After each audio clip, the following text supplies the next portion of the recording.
ایران کے army chief نے کہا کہ ایرانی فوجیں کسی بھی خطرے سے نمٹنے کے لیے تیار ہیں اور انہیں اپنی فوجی صلاحیتیں بڑھانے کے لیے کسی غیر ملکی طاقت کی اجازت کی ضرورت نہیں ہے۔ میجر جنرل محمد باقری نے ایرانی پارلیمنٹ سے خطاب کرتے ہوئے یہ بات کہی۔ 1980 کے دہے میں لڑی جانے والی ایران عراق جنگ کے دوران خرم شہر کو آزاد کرانے کی سالگرہ کے موقع پر اپنے خطاب میں انہوں نے کہا کہ ایرانی فوجیں دشمن کے خطروں کی صورت میں ملک کی حفاظت کے لیے تیار ہیں۔ انہوں نے کہا کہ امریکہ ایران کی فوجی طاقت سے مقابلہ کرنے کی جرات نہیں کر سکتا، اسی لیے وہ ایرانی عوام پر معاشی دباؤ ڈال رہا ہے اور دماغی کھیل کھیل رہا ہے۔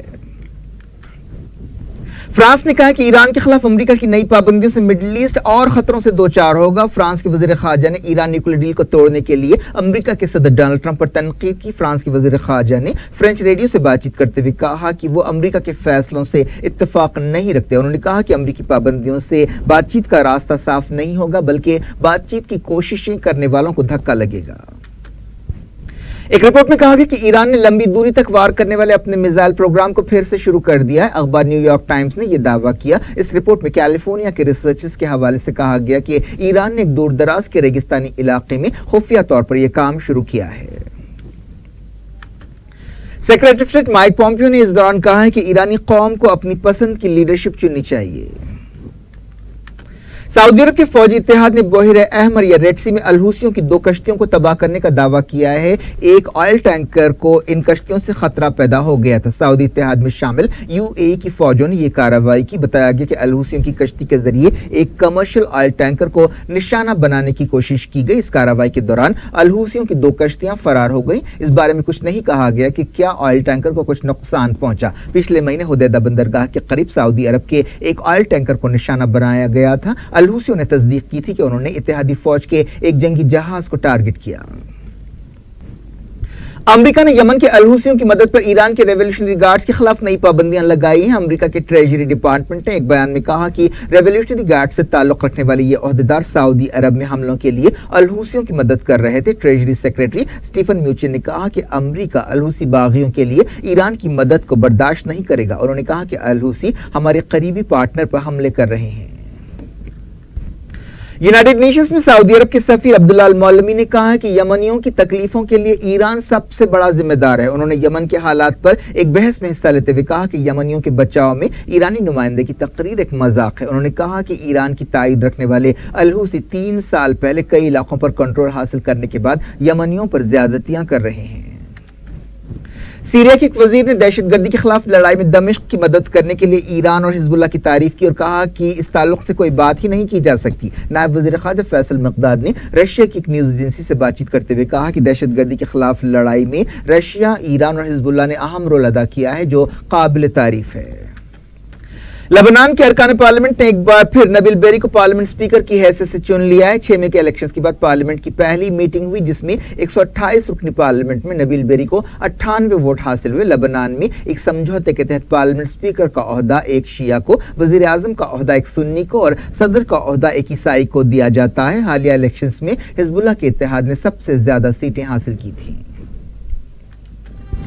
دنیا پر اس وقت ہو گیا چھوٹے سے بریک کا۔ بریک کے بعد اور خبروں کے ساتھ ساتھ دیکھیں گے UAE میں ایک دلہے نے شادی کے 15 منٹ بعد ہی دلہن کو طلاق دے دی۔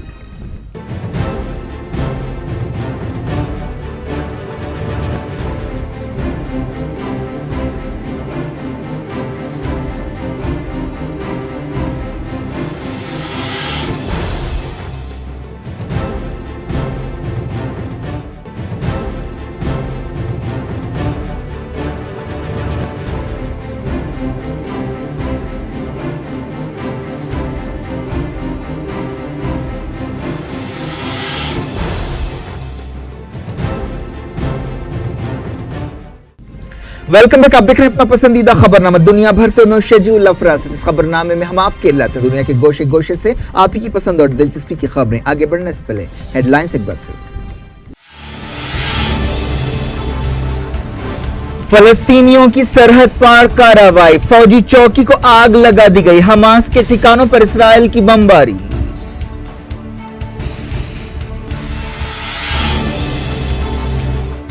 ایران پر پابندیوں سے مڈل ایسٹ میں نئے خطرے پیدا ہوں گے، فرانس نے کیا خبردار۔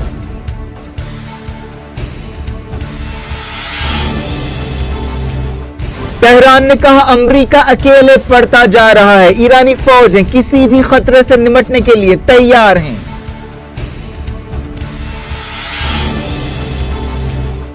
بحیرہ احمر میں جھڑپ، سعودی اتحاد نے کہا آئل ٹینکر پر الحوثی کشتیوں کے حملے کو ناکام بنا دیا گیا۔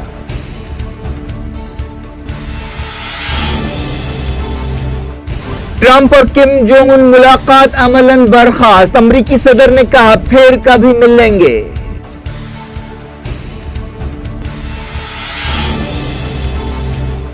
وینزویلا نے امریکی سفارتکاروں کو ملک سے باہر کر دیا، پابندیوں کے بعد احتجاجی کارروائی۔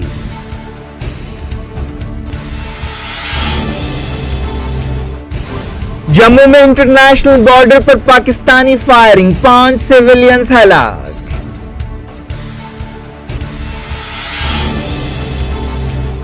کماراسوامی کی حلف برداری میں اپوزیشن اتحاد کا زبردست مظاہرہ، کیا 2019 تک جذبہ قائم رہے گا؟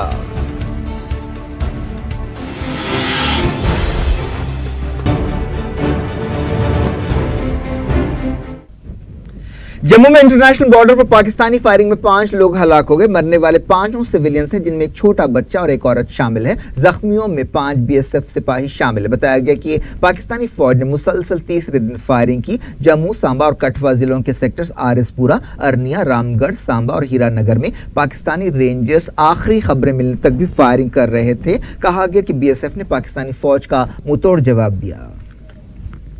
بات کرناٹک کی۔ کرناٹک میں کئی دنوں کے ڈرامے کے بعد JDS لیڈر HD کماراسوامی نے ریاست کے 24ویں چیف منسٹر کی حیثیت سے حلف لے لیا۔ کانگریس کے ریاستی صدر G پرمیشورا نے ڈپٹی چیف منسٹر کی حیثیت سے حلف لیا۔ گورنر وجوبھائی والا نے بنگلورو کے ودھان سودھا کے قریب کماراسوامی کو عہدے اور رازداری کا حلف دلایا۔ اس موقع پر کئی قومی اور علاقائی اپوزیشن لیڈرز موجود تھے۔ کماراسوامی نے الیکشن کی مہم کے دوران کہا تھا کہ وہ بادشاہ نہیں بلکہ بادشاہ گر بنیں گے، اور ان کی یہ الفاظ صحیح ثابت ہوئے۔ کماراسوامی نے اپنی پارٹی JDS کو الیکشنز میں تیسرا مقام حاصل ہونے کے باوجود چیف منسٹر کی کرسی پر بیٹھنے میں کامیابی حاصل کی۔ وہ دوسری بار چیف منسٹر بنے، اس سے پہلے وہ 20 مہینوں تک اس کرسی پر رہ چکے۔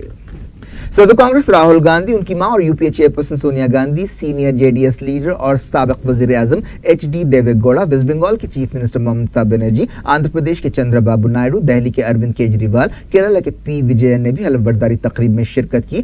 JDS کی اتحادی پارٹی BSP کی چیف مایاوتی، اتر پردیش میں ان کے ساتھ اتحاد کرنے والے سماجوادی پارٹی لیڈر اکھلیش یادو بھی ایک دوسرے کے بازو بیٹھے ہوئے تھے۔ CPIM کے general secretary Sitaram Yechury, RJD leader Tejashwi Yadav, NCP leader Sharad Pawar اور دوسروں نے بھی حلف برداری تقریب میں حصہ لیا۔ کچھ دیر بارش کی وجہ سے تقریب متاثر ہوئی، لیکن اس کے باوجود وہاں جمع ہزاروں پارٹی کارکنوں کے جوش و خروش میں کوئی تبدیلی نہیں آئی، جو نعرے لگا رہے تھے اور جھنڈے لہرا رہے تھے۔ بتایا گیا کہ کماراسوامی حکومت جمعے کو اعتماد کا ووٹ حاصل کرے گی اور اس کے بعد دوسرے وزیروں کو کیبنٹ میں شامل کیا جائے گا۔ کماراسوامی نے بھگوان اور کنڑ عوام کے نام پر حلف لیا۔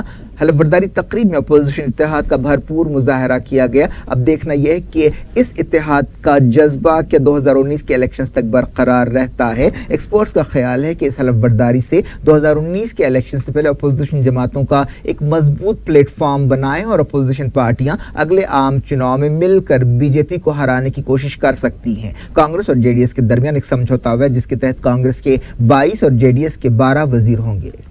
حلف برداری کے موقع پر چندرا بابو نائیڈو اور ممتا بنرجی نے میڈیا سے بات چیت کرتے ہوئے علاقائی پارٹیوں کو مضبوط بنانے کی ضرورت پر زور دیا۔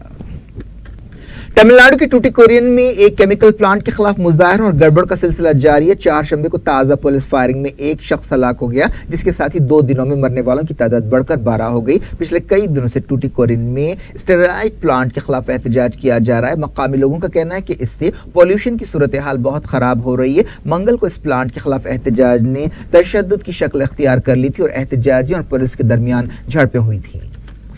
صدر کانگریس راہل گاندھی نے پولیس فائرنگ میں کئی لوگوں کے مارے جانے پر تنقید کی اور کہا کہ یہ سرکاری دہشت گردی کی مثال ہے۔ راہل گاندھی نے ٹویٹر پر کہا کہ ناانصافی کے خلاف احتجاج کرنے پر شہریوں کا قتل کیا گیا ہے۔ تمل ناڈو کے چیف منسٹر پلانی سوامی نے پولیس فائرنگ کی عدالتی تحقیقات کا حکم دیا۔ نیشنل مائنورٹیز کمیشن کے چیئرپرسن سید غیور الحسن رضوی نے آج بشپ دہلی کے اس خیال کو رد کر دیا ہے کہ ملک میں طوفانی سیاسی ماحول پایا جاتا ہے. انہوں نے کہا کہ آج بشپ کو ایسے بیانات نہیں دینے چاہیے جس سے ماحول خراب ہوتا ہو. رضوی نے کہا کہ مرکزی حکومت سب کے لیے کام کر رہی ہے اور مذہب کی بنیاد پر کوئی فرق نہیں کر رہی ہے. آج بشپ نے یہ کہتے ہوئے ایک تنازع پیدا کر دیا کہ ملک کے موجودہ حالات سے جمہوری اصولوں اور سیکولر ڈھانچے کو خطرہ پیدا ہو گیا ہے. آج بشپ نے کیتھولک عیسائیوں سے کہا کہ وہ 2019 کے لوک سبھا الیکشن سے پہلے حالات میں سدھار کے لیے خصوصی عبادتیں کریں اور برت رکھیں.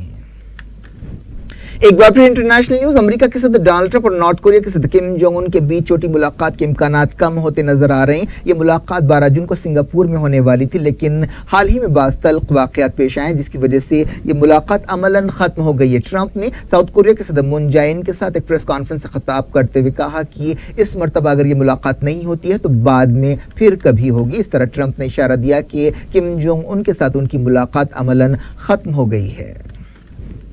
عراق میں نئی حکومت بنانے کے لیے سب سے زیادہ سیٹیں حاصل کرنے والے مقتدی الصدر کے گروپ اور ایران کی تائید رکھنے والے فتح گروپ کے درمیان بات چیت ہو رہی ہے. ایران کی تائید رکھنے والی والنٹیئر فورسز کے گروپ الفتح نے حالیہ الیکشنز میں دوسرا مقام حاصل کیا. اس گروپ کی شیعہ عالم مقتدی الصدر کے بلاک کے ساتھ بات چیت شروع ہو گئی ہے. الفتح گروپ میں وہ لشکر شامل ہیں جنہوں نے آئیسس کے خلاف حالیہ کامیابیوں میں اہم رول ادا کیا.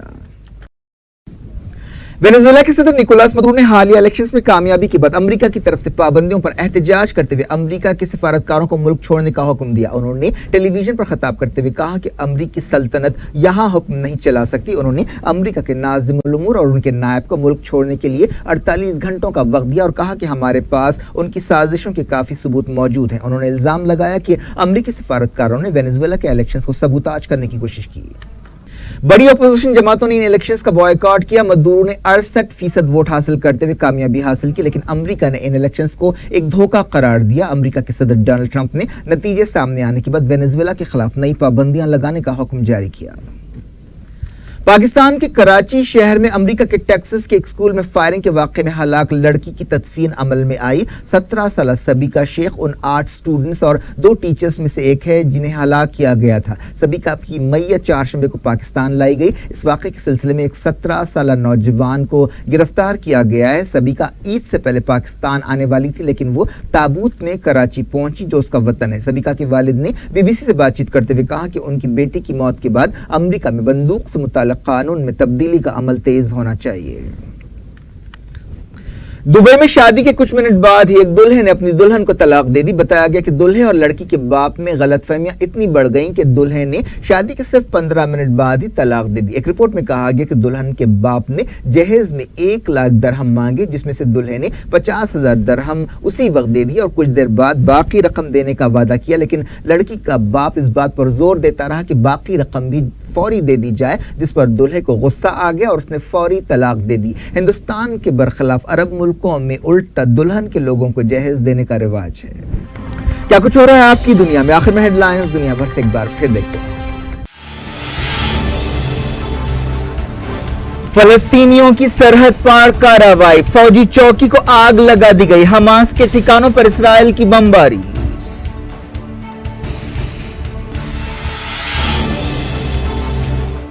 ایران پر پابندیوں سے مڈل ایسٹ میں نئے خطرے پیدا ہوں گے. فرانس نے کیا خبردار.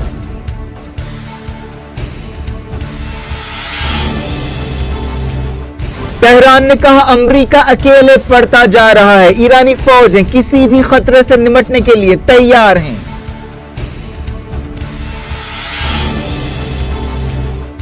بحیرہ احمر میں جھڑپ. سعودی اتحاد نے کہا آئل ٹینکر پر الحوثی کشتیوں کے حملے کو ناکام بنا دیا گیا.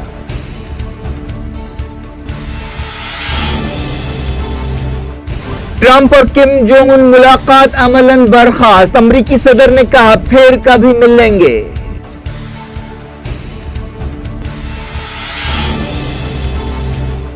وینزویلا نے امریکی سفارتکاروں کو ملک سے باہر کر دیا. پابندیوں کے بعد احتجاجی کارروائی.